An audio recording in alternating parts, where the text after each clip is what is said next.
You ever feel like life can be a bit too much sometimes? Almost as if you're being hit from every angle possible and there seems to be no end in sight. But God's got you, and sometimes you need to remind yourself of these things. You need to remind yourself of the hope that we have in God, the hope that we have in Jesus.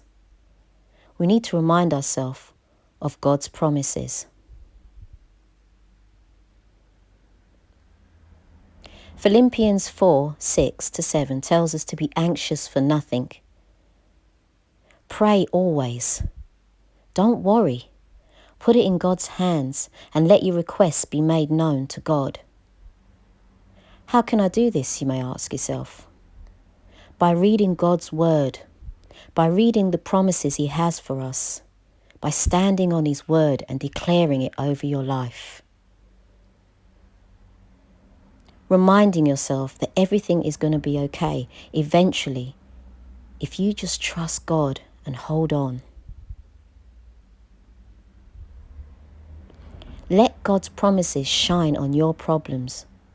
Don't let your promises outshine God's.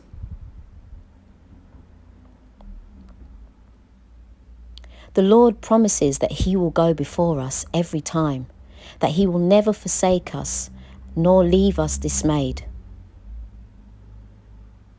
Jesus said, unless we receive the kingdom of heaven like a child, we will never enter it.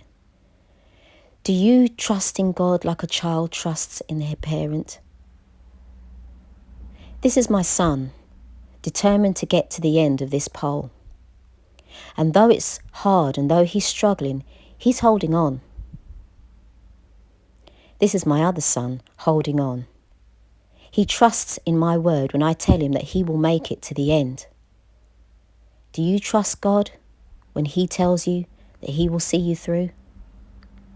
Do you have faith in the God that you serve? God promises that he will give power to the faint.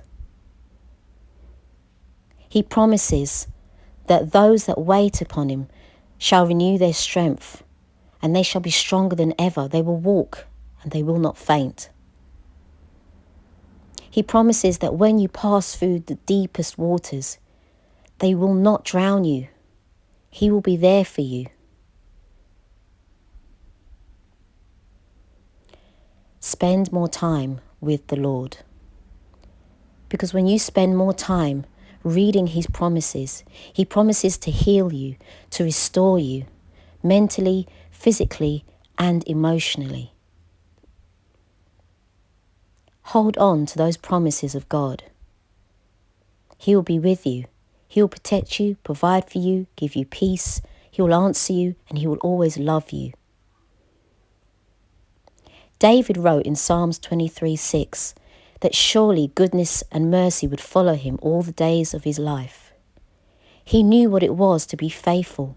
He knew what it was to hold on. When we trust in God in the midst of our storms, with no room for doubt, it equips us to live in the promises God has for us. Bye for now. God willing, I'll make another video.